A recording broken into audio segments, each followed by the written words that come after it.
So it's Sunday morning and I've lost my voice a little bit through all the singing last night, but I didn't have too much to drink, so we're all good on that front. It's a late start at Croft, not till 12. I'm going to try and get a ticket for emergency practice so I can work out a better line through this corner, what I'm struggling with, which is just over there.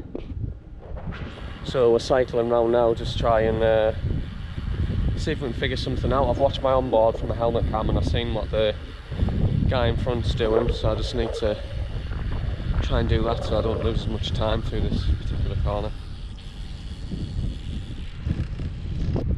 Just need to stay away from this because it is a bad boy. And you blat off all the way down there.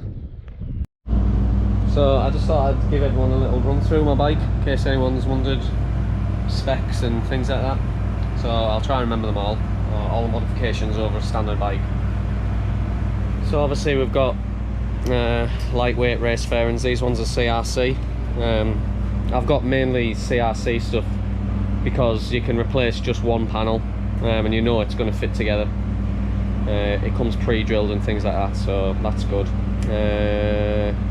We've got a Translogic Durasift sensor, and inside there among the nest of wires we've got a blipper, and as well as the cut, so it's clutchless, you know, on the way up and down the gearbox.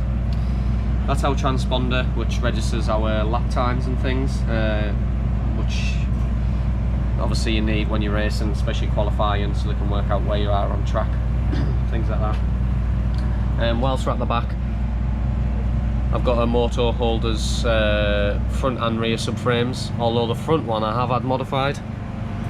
So when I changed to, which is another modification, a Hell radial master cylinder to give a much firmer feel on the brakes, I found that all this adjuster, the standard Moto Holders, comes up here and it attaches onto this part of the fairing, and it just meant that I had to run my bars like really narrow, which just wasn't very good for my body position. So I've modified that. As you can see, it now picks up in this location. It's got a side mount all-in steering damper. We've got some aftermarket rear sets. I've got a full titanium Akrapovic system, apart from this link can and MHP 60mm silencer. Oh geez. That's where the bike's bottoming out at the first corner and into sunny. So just, yeah, smashing hell out of that. That's the first time I've noticed that. I've got an additional lower radiator. I can't remember the name of that, but it means that I don't have to run any fans. You ain't got no fans. Yeah, I've got no fans. I've got standard discs and calipers, but I run Brembo Z04 pads. Front suspension, which I got MS Race Development to do it for me. It's got Orland's kit internals. This one's a little bit scratched where it's been down the road before, so it does away with the bottom adjusters, although they're still there. They don't do anything. So whilst we're talking about suspension, I've also got an Orland's TTX rear shock. Again, MS Race Development, or Mick Shanley sorts my suspension out for me. What else have we got? Oh yeah, so I run a rear brake on my handlebars. I just find it's a lot better for controlling wheelies and things like that. Yeah, so that's just a little Brembo master cylinder there. Ready to go, race 2?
Race 3 coming up.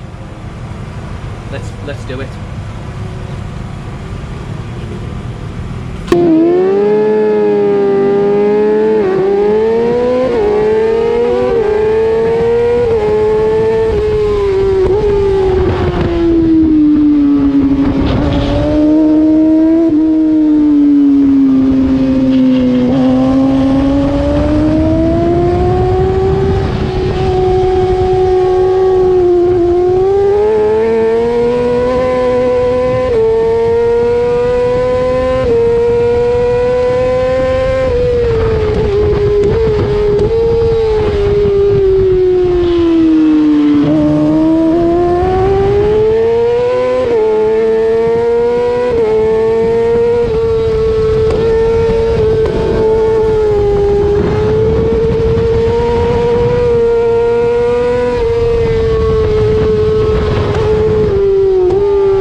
Well, as you just saw, that is probably not the best way to finish a race. Got a little bit greedy on the throttle there, didn't it? So that was race 3. Managed to do my best lap time during that lap. I will be putting these all on, as I've said previously, with all the telemetry and things. We did manage to get out for race 4 or 3 of the Sunday, which was actually only 40 minutes after this. Had to replace the front nose section. Had to replace the clock mount stroke front subframe. Left hand clip on was snapped. Screen was obviously smashed. All the seat unit was smashed. So there's lots of duct tape being used. I get re-scrutineered. I do a little bit of a fitness test, which was 5 press-ups, which luckily I can do them now. So it wasn't great, and I rolled. They told me I was going to have to start from the pit lane. Luckily, the marshal at the end of the pit lane flagged me out, so I managed to go around, and I pulled up onto the grid last minute. Obviously, in all the to and fro and everything that went on, I didn't get a chance to actually, put the cameras on because there was more important things going down. I managed to lead somehow, despite my handlebars being in like this. I had about that much clutch, and I made one of the best starts I've ever made, so I'm not sure how that worked. I had a much darker visor on than usual. The left-hand grip, which Steve-O borrowed me, was sliding off the end of my clip-on. I've never ridden it so uncomfortably, should I say. and somehow I managed to overtake Sterol, who was leading this race at the race that you've just seen me crash in. I managed to overtake him and get a second place. So overall, the weekend, I can't grumble at it really. The races that I finished, I got 3 second places, although as you can see, there is just a little bit of something lacking. And at Croft in particular, it seemed to be my drive onto the back straight where I had numerous moments. And if you watch the uploads of some of the races, I'll be able to show you Andy in front having a couple of moments through there as well. It really is a tricky corner to get right. But yeah, so it's 20 past 10 now, and this vlogging thing it's taken quite a long time. So if you've enjoyed it, if you've watched it, please let me know, because it is an effort to do these. So yeah, hope you enjoyed it. Thanks very much.